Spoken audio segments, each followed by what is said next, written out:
নমস্কার, কেমন আছেন সবাই? আশা করছি সবাই খুব ভালো আছেন। আজ গোপালের জন্য নতুন পাত্রে রান্না করব পায়েস, তো আপনাদের সাথেও শেয়ার করব। দেখুন, এই যে কড়া আর এই যে ফ্রাই প্যান, দুটোই আমি ব্যবহার করে নেব গোপালের রান্নার জন্য। আজ করব পায়েস। আর এই যে খুন্তিটা দেখছেন, এই খুন্তিটা সেদিন আমি মেলা থেকে কিনে এনেছি। তো চলুন রান্নাটা শুরু করে দিই। সর্বপ্রথম আমি গ্যাসটা জ্বেলে নিচ্ছি।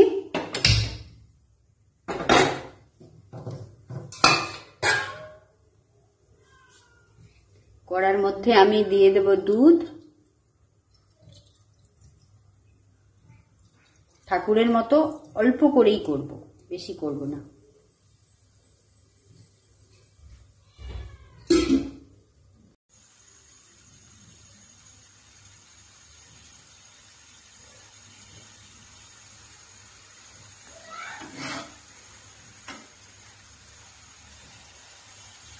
এখানে চালটা ভেজে নিচ্ছি। চালটার ভেতরে একটু জল ছিল, সেই জন্য জলটা একটু শুকিয়ে নিচ্ছি, তারপরে ঘিটা অ্যাড করব। দেখুন, চালের জলটা শুকিয়ে গেছে। এবার একটু ঘি দিয়ে দিলাম। ঘি দিয়ে ভালো করে চালটা ভেজে নেব।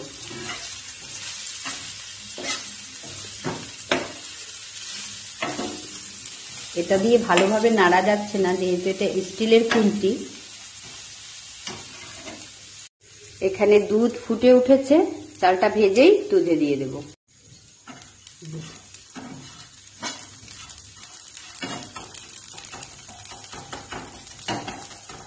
চালটা যেহেতু জল ছিল, তাই জন্য এই যে একটু ধরে ধরে গেছে, এটা ঠিক হয়ে যাবে। যখন পুরো ভাজা হয়ে যাবে তখন পুরো ছেড়ে যাবে।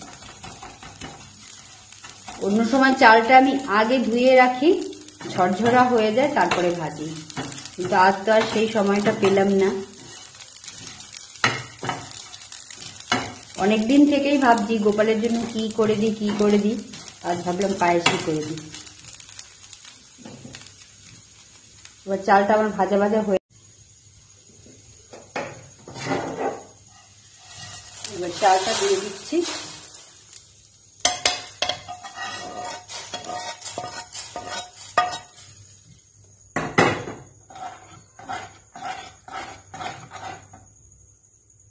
একটু জলও দিতে হবে মনে হচ্ছে। খানিকটা পরিমাণ গরম জল দিয়ে দিচ্ছি। আর দুধটা একটু কম মনে হচ্ছে। এখানে ঢাকা দিয়ে দিয়েছি যাতে করে তাড়াতাড়ি সিদ্ধ হয়ে যায় চালটা। পায়েসটা আমার প্রায় হয়ে এসেছে। এই দেখুন, চালগুলো সিদ্ধ হয়ে গেছে মোটামুটি। এবার চিনিটা দিয়ে দিই।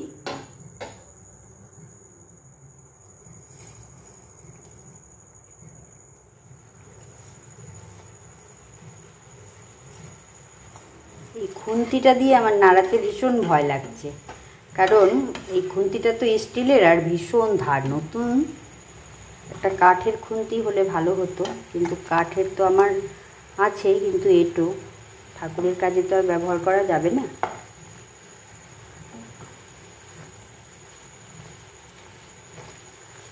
ঠাকুরকে সন্ধে দিয়েছি আমি, অনেক সময় বসিয়ে রেখেছি যে দাঁড়াও আগে পায়েস রান্না করি, তারপরে তোমাদের খেতে দেবো।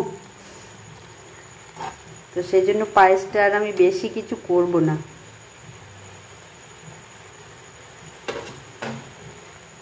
পায়েস রান্না আমার হয়ে গেছে। এতে কাজু কিশমিশ কিছুই দেব না, কারণ সবই আছে, কিন্তু সবই আঁশ, সেজন্য এর সাথে আর ঠেকাবো না। এইভাবেই এখন ঠাকুরকে ভোগ দিয়ে দেব। তো চলুন ঠাকুরকে ভোগ দিয়ে দিই, গ্যাসটা অফ করে দিই। পায়েস আমার তৈরি হয়ে গেছে, এবার থালায় থালায় দিয়ে দেব।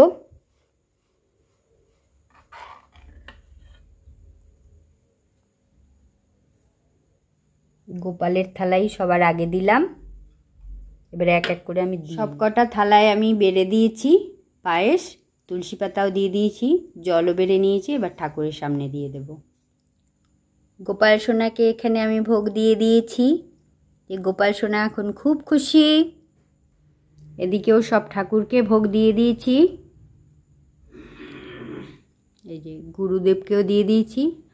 তো ভিডিওটি এখানেই শেষ করছি। কেমন লাগলো ভিডিওটি কমেন্ট করে অবশ্যই জানাবেন। সবাই ভালো থাকবেন। পরের ভিডিওতে আপনাদের সাথে আবার কথা হবে।